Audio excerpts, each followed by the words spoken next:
Okay, hi everyone. My name is Susanna Harris, and I'm an MFA candidate at Kent State University, and I'm working with the MAPC Online Symposium as part of my assistantship. And today I have the pleasure of interviewing Amos Kennedy Jr., who is the MAPC Outstanding Printmaker Award recipient. So I was able to see your show this past week and did kind of a walkthrough for Instagram for anyone that is unable to attend in person. So anybody that's watching, make sure you check that out to see the show.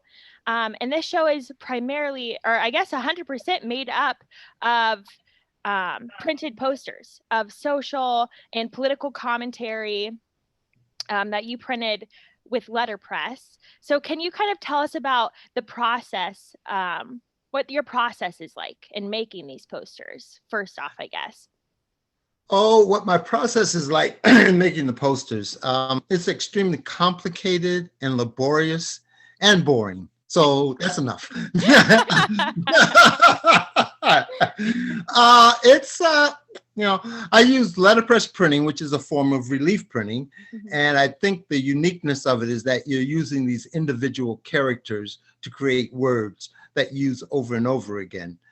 And I use a lot of wood type, very large wood type, because it's lighter and the letters are larger, so they're easier to see at a distance, which you want to do with posters. And I enjoy doing them because they allow me to put the message in the hands of the people and move on. They also are visual disturbances to people because posters on the street attract your attention. So they are uninvited to your realm as you walk by. They kind of invade your visual space. And I like that about posters. I started out as a letterpress printer in a traditional manner of wanting to do broadsides and fine print books. But I found that to be, while very interesting, for some reason, posters really attracted me.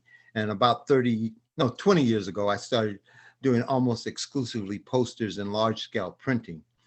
So my process is to either I get a commission from someone to do an event poster, and that would be something like a poster for a concert or a meeting or a conference, or I am just printing posters of aphorisms, proverbs, sayings that I like because I want to get those out in the world, and also because they sell.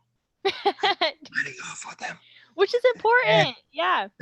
It's very important in this civilization, So I call those posters oversized greeting cards because that's basically what they are. But people enjoy them. And as I say, they sell. And I sell them at a modest price of $25 a piece, which I like to tell people I'm the gateway drug to buying art because I have these things that sell for little money when you look at what you can buy for $25 in the marketplace these days. And when I say the marketplace, I don't mean just art, but you can't buy very much anywhere in the US for $25. Right. Right. So to have something that is quasi handmade, $25, people enjoy that.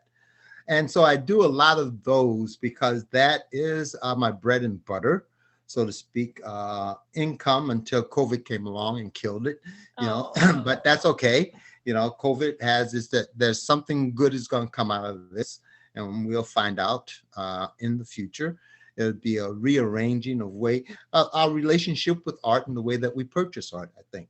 And so I'm looking forward to that. But I really like doing those sort of things because I jokingly say it's a gateway drug to buying art, but it is something that's affordable for everyone. And I think everyone wants to have things of beauty. This is why you can go to Walmart and find like really crappy paintings that people buy, or Target, really bad posters that were done in the hundreds of thousands that people buy. So they want to have something of beauty. And why should that not be something of beauty handmade? And because these are not mass produced, but you could say that they're mass produced compared to other handmade things, I'm able to keep a price point where people can afford them. Right. And people have to start buying art somewhere so it becomes part of their lifestyle. And if they buy a couple of my posters for 2 or 3 years, the next thing you know, they may want to buy a real woodcut or a real screen printed piece or a real etching, because they become more educated through buying and purchasing and having that collection. And again, $25 is not a lot of money, but it's the first step to buying, say, a $5,000 print that they may buy in 10 years because they've gotten this appreciation for, say, etchings, and they have several artists that they follow, and they will think nothing of it. Oh yeah, I want to buy a $5,000 print. Oh yeah, well, I could buy a Harley Davidson, but I want a print in my house because that's what I've gotten accustomed to having, beautiful things on my wall. And so that's one thing that I do a lot. Yeah. I can't hear you.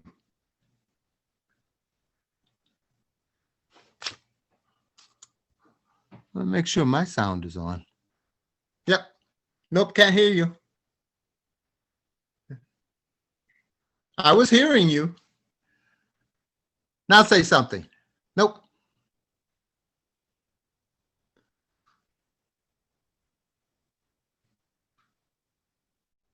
So nope. What happened? Something was unplugged. Can you hear me? Yes, I can hear you now. Oh, great. Okay. I don't know what happened. I'm not good at technically, but my boyfriend is in charge of that. So, okay. And he likes to embarrass you from time to time. So he's somewhere unplugging things and laughing. I hope not. He's messing with me. Okay. So, I liked what you said about kind of how you choose your commentary, because when I was looking at your work, I mean, obviously, I'm sure you get a lot of questions about that. And you said it's because you like those words and those phrases or quotes or whatever you're putting on there, or like you said, people are commissioning you to make posters. So is there, I don't know, how do you go about finding those words? It's called reading. Try it sometime. There's this thing called a book. They kind of look like this, and they have words in them. What kind of inspires you, I guess, when you come across something, or when you're reading something? So do you read something and you say, "Oh, I need to print this," or do you kind of go searching for something? How do you, I guess, kind of what's your process with finding the words? Well, it depends on what happens. There is one way that I do it, and that is to say, and you'll see this a lot, I want to do a series of posters about coffee, and that's one thing that I'm famous for. So I read up a lot on coffee, the history of coffee, everything. And then I look for aphorisms and proverbs and sayings about coffee. And then I kind of narrow that down. So I start with a big, long list of aphorisms, which is very easy to do with the internet because you just kind of do a search, right, and then you just kind of pull it out and then you kind of edit it and down to like maybe 10 that you're going to do. And so that's one way. The other way is people give me sayings. Like one of my popular sayings that someone gave me was, "How do you know Jesus when you can't write a thank you note?" A lot of people like, yeah, even people who aren't Christians can get it. Yeah. But, and so people, they know what I do and they come up with things. Another one, I don't know if it's in the show, is like, friendship is like peeing on yourself. Everyone can see it, but only you get the warm feeling. And your mind immediately went back to the last time you peed on yourself. Oh my gosh. Oh yeah, it was warm. Right.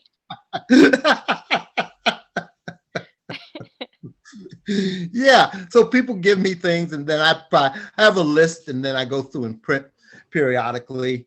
And I've been reprinting a lot of things, and I'm going to make this, when I reprint something, it'll be the last time that I reprint it now. And it's because I want to print new stuff and new, just new words. I just want to break out of, there are certain things that I will always print. But for example, I'm going to print the Rosa Parks series one last time, and that's it. If you don't get the no this time, you will never get the no, because I'm never going to print it again. Yeah. And things like that. Yeah. Okay, cool. I guess, can we kind of talk about your background and how you kind of fell into this and kind of found this and became interested in making art? Well, I learned printing while I was in juvenile detention. Oh. No, that's not true. But I tell people that. I actually told somebody, and they believed it for about 5 years, that I had been in prison and learned to print there. They're like, but my background is not what you would consider a traditional background into this area. I was a math major at the university, and I left there and I became a computer programmer. I've done several things in computing, but I guess the best way to describe what I've done is a computer programmer. And I did that for about 20 years of my life. And during those 20 years, I stumbled on calligraphy, and I dabbled in that off and on. I actually took, formal courses, but, just playing at home. But it wasn't until 1988, when I visited Williamsburg with my 2 sons, that I saw letterpress printing again, and it just sparked my curiosity. And so when I went back to Chicago, Illinois, I found a place called Artist Bookworks that was a community print center that offered letterpress printing. And I took a course there, and it was like falling off of a cliff. The wonderful thing is that I've been able to keep a draft under me, so I haven't hit the ground yet. And so that's just it. It was just that easy for me. I believe that everyone has something that they connect to immediately, and that in the ideal civilization, you're allowed to explore that and to create an environment that will sustain your interest in that and your growth in it as you go through life. So I played around, and I got a print shop in my basement for a number of years, and everyone was saying, book arts was the big thing back then. And if you wanted to do book arts, there were only a couple of places you could go. And one place was the University of Wisconsin-Madison, where Walter Hamady taught. And so I elected to go there, and I entered the graduate program there, and I ended up creating such a fuss that they decided that it was easier for them to give me a degree and get me out of there than let me stay for a semester, which is one way of getting a degree. And so I completed my studies there with a degree in graphic design, but a specialization in book arts. And then I dabbled in academia for about 3.5 years. And I found that universities are not suited for my genius. I was an unappreciated genius. In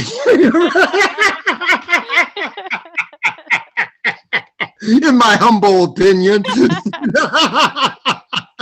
So rather than restructure the university, I left. That was like, it would have been more beneficial for me to stay there and restructure them, but I figured I would penalize them. And I ended up in Alabama, which is, as we all know, the cultural center of the United States of America. And there is where I took off making posters, because I needed to make a living. And posters were a way that I could have a, quick cash, because, someone comes in, orders a poster, and they pay you for it. So I started making posters. And for 10 years, I was able to perfect my craft of printing and poster making. And then I left for Detroit. And I moved to Detroit because the cost of living here is comparable to Alabama, except it has more amenities because it has a hub airport, and it has an opera, and it has a symphony, and it has 3 sports teams if you're into that. Yeah. And but the cost of living here is something that I could afford because I'm on this kick. I'm trying to make as little as possible, because the less money I make, the more time I have to do stuff I want to do. Yeah. You know? And I want to do stuff, and that stuff is not necessarily make money, you know. And so, and that affords me the fact that I don't have to go out and really hustle commissions, or I'm not running to get things done for clients. I can work at a pace that I enjoy, so it doesn't become drudgery for me. Yeah, and basically that's it. I just print. You know, I tell people it's you just do it. The way you get good at something is by doing it. Yeah. So you do it. And what you want to do is you want to find an environment that allows you to do that as much as possible. And I don't mean like, oh, I got 2 jobs and I can do this 4 hours a week. I can practice my printmaking 4 hours a week. No, I got 1 job for 4 hours. I can practice my printmaking, 60 hours a week. Right. Because the thing is that no matter what you do, you always start.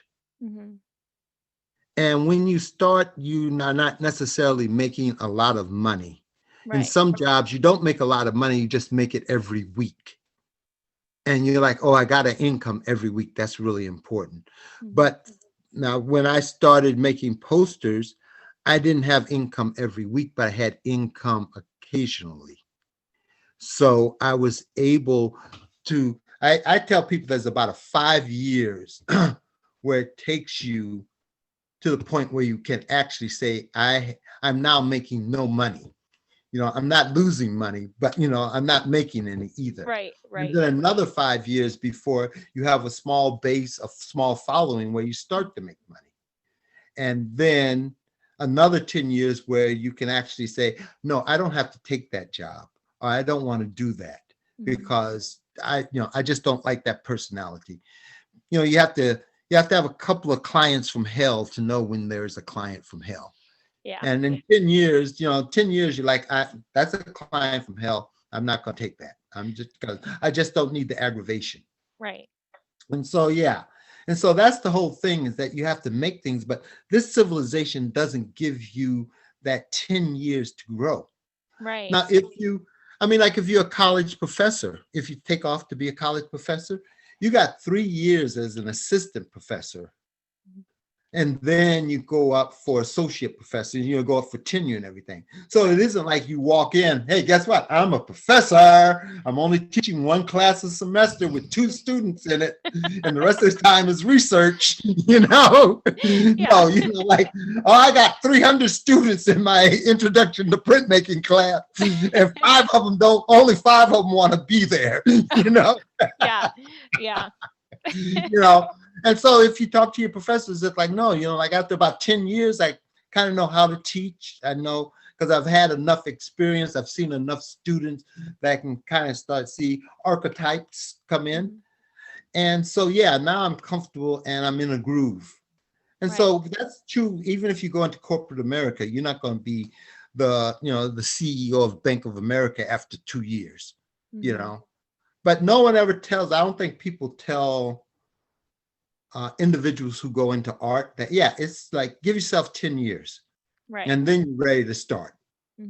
No, you're not necessarily going to get a gallery to show you. And why do you want a gallery? You may not get a gallery to show you, but you know what? There's a very good chance that you can get the library in your hometown to show you. And if 100 people in your hometown bought your poster at $25 a piece, are you going to say, oh no, I didn't have a gallery in New York, I don't want that money, I only want money from New York City? Are you going to say that? Are you going to take that $2,500 and say, okay, I can put that down on that press that I want to buy?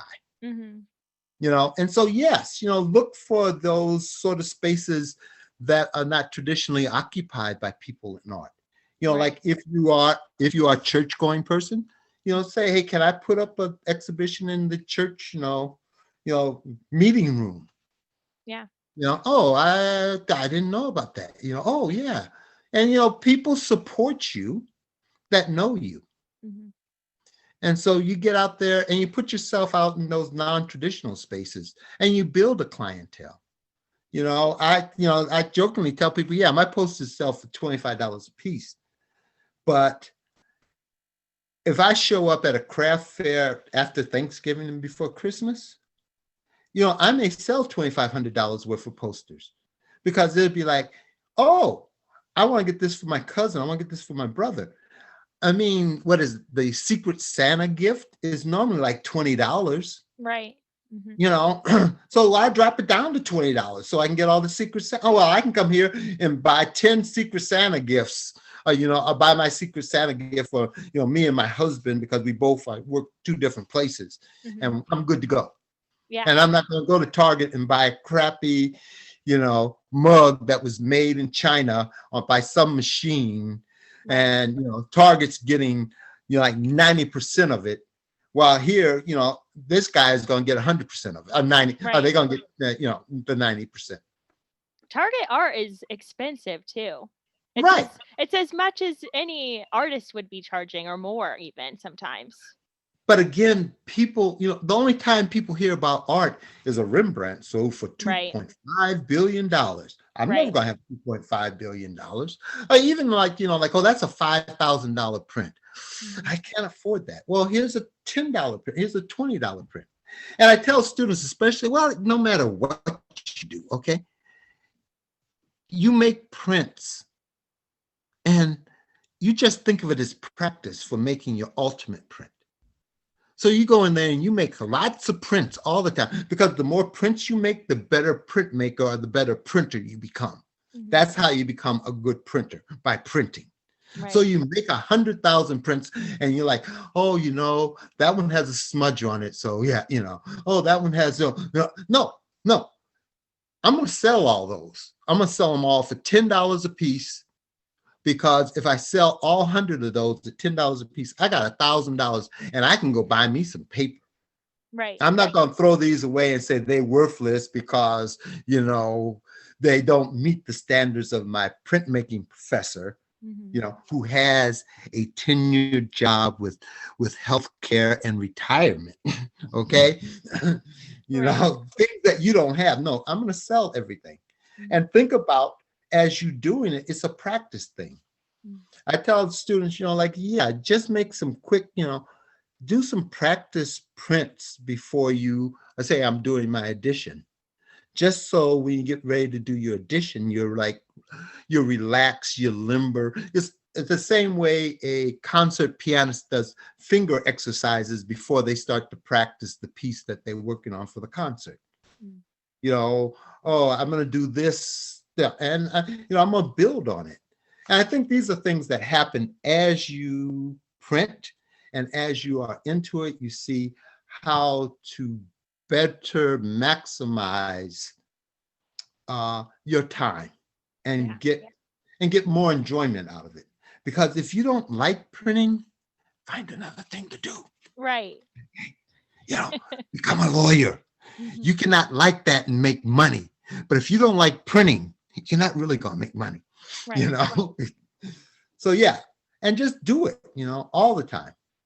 Yeah. I like your idea of you're like protesting capitalism by, I don't know, saying I'm deciding to make as little money as I can to have what I need to have, but I'm going to spend all this time enjoying my life and enjoying what I want to be doing. And that really is, America is a capitalist society. I'm not protesting capitalism. Okay. No. I am promoting mutual aid. Okay. I'm promoting a different sort of lifestyle that is possible. Right. Okay. Where the fundamental thing is the quality of your time, the quality of your life based upon true happiness, not the happiness that you get because you just bought yourself a new pair of Nike tennis shoes and tomorrow you won't care. But, I'm quite sure it's happened to you where you go into, your printmaking studio and you begin to work and suddenly you just are filled with joy and happiness. The whole process, the smelling of the ink, the mixing of the ink, you get that rhythm as you mix your ink and it's just like, oh, this is like so perfect. Right. That is what I'm promoting, to say that to be able to go through those motions, one should be able to support themselves in a civilization. Yeah. Because that civilization is based upon each person achieving their maximum happiness through some labor, which is understood and respected because I appreciate what you do, not necessarily because I understand it, but I understand how it transforms you. Right. So almost like fulfillment, I guess. Correct. Yeah. Absolutely. Yeah. Let's see. Oh, also, I noticed on your posters, there's a lot of layering happening. And so I guess, how do you decide colors for layering, or are you, I don't know, are you doing like test prints? How does that work into your process? Test prints, everything I do is real. Nothing's a test.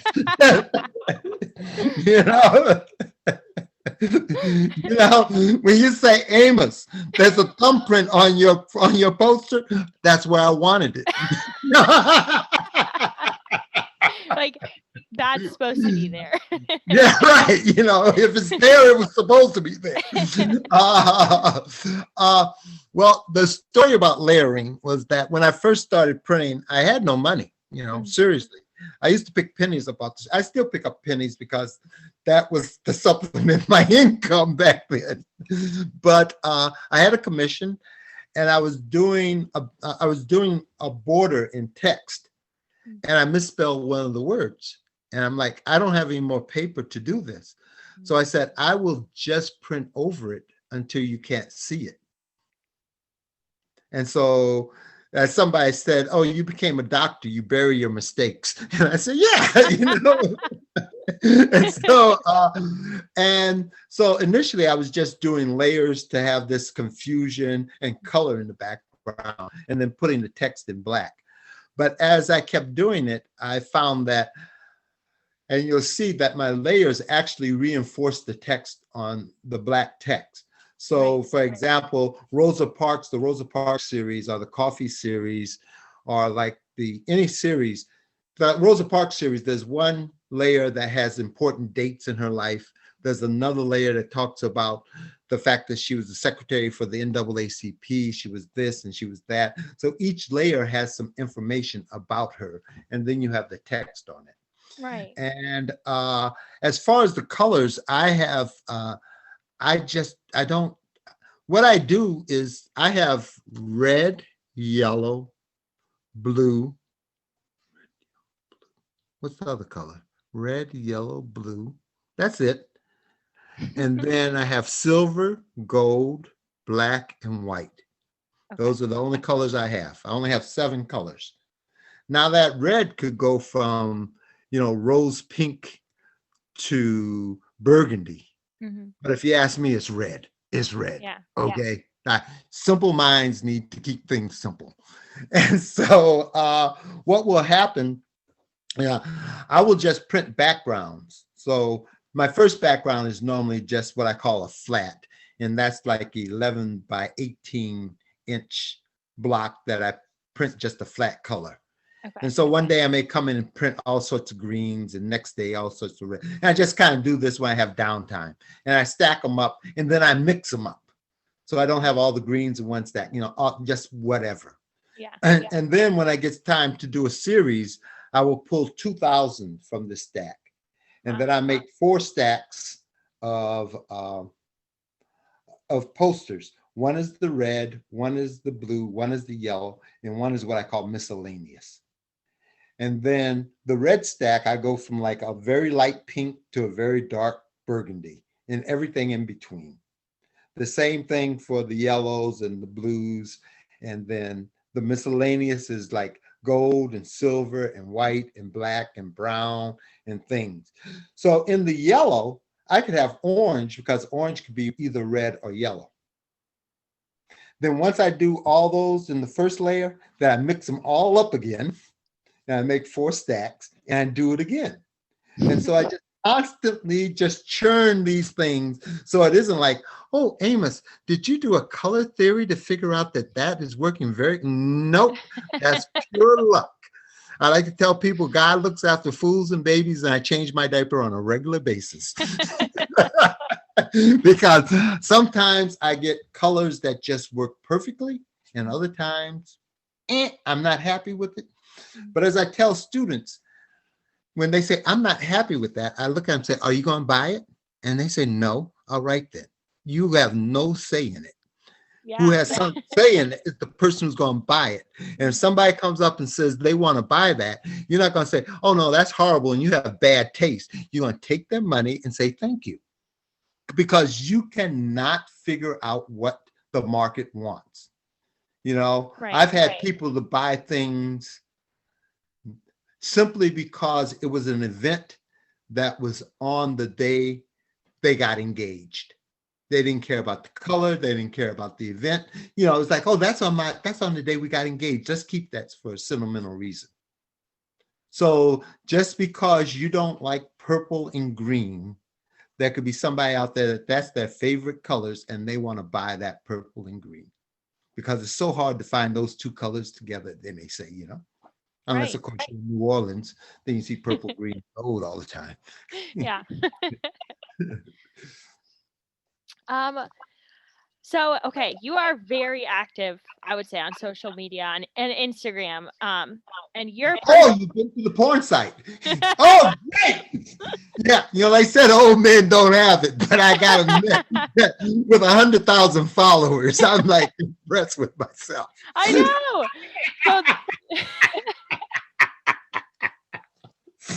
So that's I like my humor, even if you don't.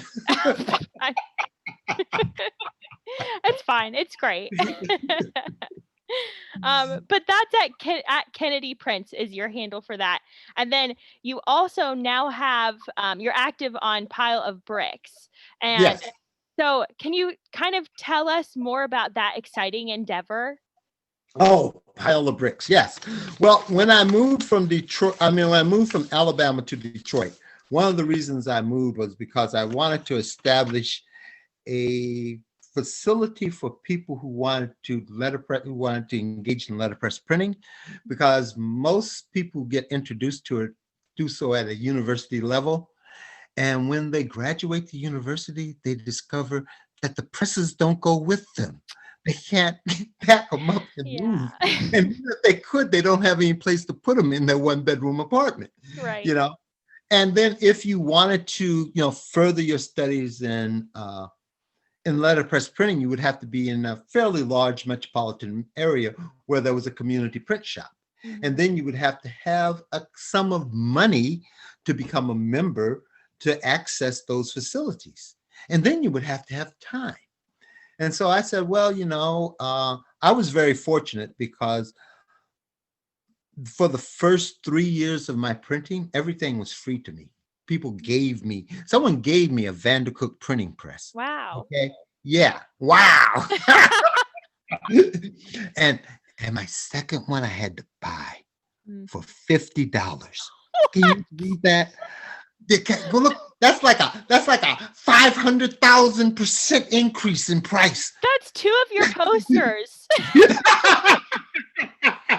You sold 2 posters. No, now I think I have to sell like 400 posters to get a yeah. Yeah, but the second one was like $50. And because I was 40 when I started this, but the people who mentored me they were in the late 60s, the 70s, and the 80s. So to them, I was a young person. Right. No, because they had kids my age, and they were excited. And so they ended up, one man gave me, gave me four cabinets of type. Wow. Yeah. And like I said, another institution gave me a press for the price of moving it. That's all. And so I feel that, part of making stuff, which is what I do, is also being generous with the stuff that you have. And so I wanted to build a place where if you graduated and you were interested in letterpress, but you had a project that you didn't complete, you say, well, Amos has an extra printing press. Anybody there using the press this week, Amos? Nope. Can I come? Yep. Because, like I have to pay for my lights. I have to pay for my electricity, and I have to pay, for the space, no matter if there's one person in it or four. I can only run one press at a time. So why not say, yeah, you want to come for a week and print? Come on, I got, and I've had people, and when I was in Alabama, and even here, you come, and it's like, if what you want to do is what I do, posters on 12.5 by 19 chipboard, I give you like, 200-300 sheets of chipboard and say, hey, have fun, and like you print and you do whatever you want. But if you have a project because you want to finish a book, then okay, here's a press, go at it, But if it's something that I'm doing, like basically you have run of the shop, use any of the type you want, use the paper, use the ink. I don't care. I have to buy ink or anyway around. It isn't like, people say, oh, that's so thoughtful. They said, DTE doesn't say, well, there were 2 people in your shop, so we have to double your, your electric bill this month. The electric bill is still the same because the press I use primarily to print my posters on is a manual press. It doesn't have a motor. Yeah. So, it's not contributing to the cost. Yeah. Right. Yeah. And so that's what the pile of bricks is about. It is, when I got here, about 2 years after I got here, I bought a building on the auction, 3,200 square feet. It cost me like $1,700, but only had half a roof. Oh. And a friend of mine, I was so proud of it. I showed a friend of mine, and she looked at it and she said, this is a pile of bricks. And so I named it a pile of bricks. And over the last 3 years, I have been transforming it. And that's what the pile of bricks Instagram is about, images of it being transformed. And the last images I put up a week ago, this past Monday, I had poured for me a 4-inch slab. So now it's nice and flat. And in that slab, I have radiant heat. So you'll be able to come, and when the heat's on, you'll be able to lay down on the floor and fall asleep because it'll be like 70 degrees. We'll have all these little mats, that people will like put down. Just yeah. And so as I make progress on that, the pile of bricks, I put that on Instagram because I have people who, I did a Indiegogo this past year, January, and I was able to raise close to $80,000 to complete the project. And that's what I'm trying to do. And with, it looks like I'm on schedule to complete it for June of 2021. Okay. And so, just as hopefully COVID will be burning itself out, and then it'll be a space for people who want to come and print for a couple of days, that they can come and print if they can find a place to live. Right. Yeah. My next goal is to actually buy a house and fix it up so it can become like a dormitory. Right. So I can have students to come and actually maybe do an internship, but I wouldn't be an internship because I would not work for the university for free like most interns. And also I wouldn't be able to pay you. Right. But you will come and you're able to make stuff that you can sell. it's like, yeah, like I just want to take a semester off and make a pile of posters and then get in my car and travel around the country and sell them in coffee shops and at bands, just kind of, like what you 20-year-olds do, you know what I mean? And oddly enough, one time I was someplace and I pulled into a parking lot and I opened the trunk of my car and I sold like $200 worth of posters in a couple of hours, But again, they were $20 a piece, okay? Right. Yeah, but like, damn, I need $200 to, get for food and I just, like, oh, there's a coffee shop there. I just, and pull out my posters and be looking at them. Oh, that's a nice poster. You want to buy one? Yeah. Okay. Hey, he's selling some posters over here. Check this out. Or, like, hey, can I have a little show here next time? I come through. I'll be coming through in a couple of months. Can I have a show? And, oh, yeah, because we like these. Oh, they're about coffee? Oh, yeah. Our bookstore, you have a lot about books, Right. Again, these become outlets that will sell you stuff too. And so, yeah, so that's what my goal is to have some sort of institution that will continue with a master printer. And the only requirement of the master printer is that they wear pink shirts and overalls. So people would still think it's Amos Kennedy. Oh, goddamn, that guy in pink shirt, Amos, like, what was it? The Dread Pirate Morgan? Yeah. It just keeps going. Right. Damn, he must be like 300 years old. Yes, like hundreds of years later. The drag printer Amos. He's in pink shirts and overalls. That's gotta be him. Yeah. Well, but in all seriousness, that we need to have these sort of institutions that, again, somebody, because I am going to die, and somebody's got my sons. Believe it or not, they don't want this. Yeah. I said, look at this. Look at this. You have like 13 printing presses. What the fuck am I going to do with that, Dad? Give me something real. Can I sell it? Maybe you can sell it for junk, scrap. You make it like $200 for it. But, we should have institutions where people can kind of step in. Right. And it's like, I don't want to be, filthy rich. I want to be able to make my stuff and make beautiful stuff and have again, how much do I need to actually live off of to get by? And if all I need is $15,000, then, hey, that's all I want to make. And the rest of the time, I just want to, hey, I may want to go fly fishing. I may want to, take up, something else.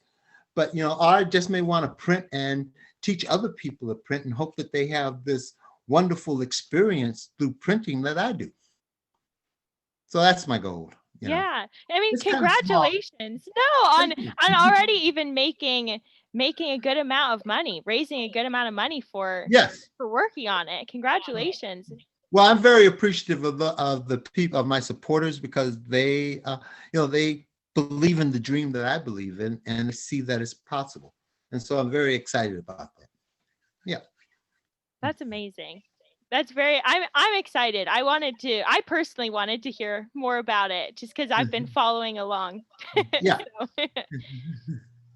And I do have another Instagram account. Oh, yeah? Called Nappygrams. Oh, okay. And Nappygrams is more my political. Okay. Because if you watch the documentary, you know that, again, for some reasons, I don't understand why institutions aren't very receptive to me, even though I tell them that, like, you all got issues, you need to, But when I was at Indiana University, I created Nappygrams that was very interesting. You have to watch the documentary. Okay. Oh. Just a plug for that. Yeah. Talk about police brutality. Yes. Have you been making Nappygrams currently still? I am making Nappygrams. Yeah, I do about 1 or 2 a month. Okay. I just did I'm doing a series right now. And well, the thing is that Nappygrams have a kind of distinct style: chipboard, black ink, and red. Mm-hmm. It's very minimalist, so to speak. So I'm back at that again. I just did As a matter of fact, I'm getting ready. Next week, I'm going to print one that says, "Vote for Evil 2020." Because all my friends tell me, vote for the lesser of the two evils. Which, Yeah. I'm voting for evil. You know, like, Yeah, listen, yeah. you know, like, oh, voting for evil. That's so, you know. Yeah, you know, because you always hear, well, yeah, it's just the lesser of two evils. I know neither one of them are great, but the lesser of two evil, then I'm voting for evil. And Right. some rock star back in the 80s, you know, said voting for the lesser of two evils, you're still voting for evil. So it's not an original thought. I know you think I'm brilliant, but you know. It's just a thought.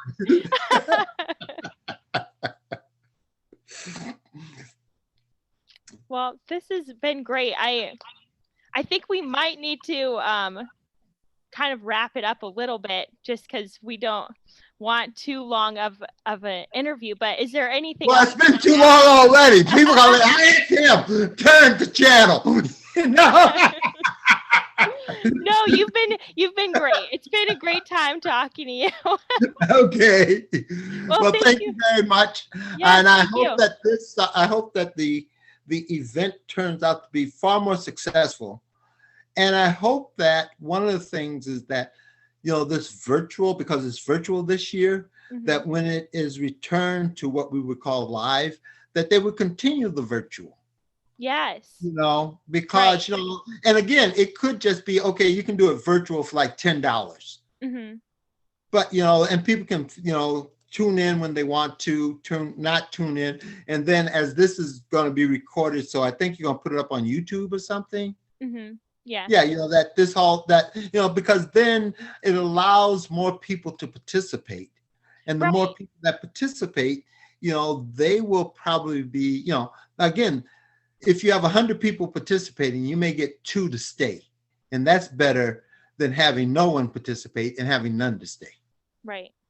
You know? I agree. I think it's great to have it being accessible. Right. Absolutely. All right, then. Thank you very much. Yes, okay. Thank you. Okay. Bye. Bye-bye. I'm going to try to turn off now. Okay.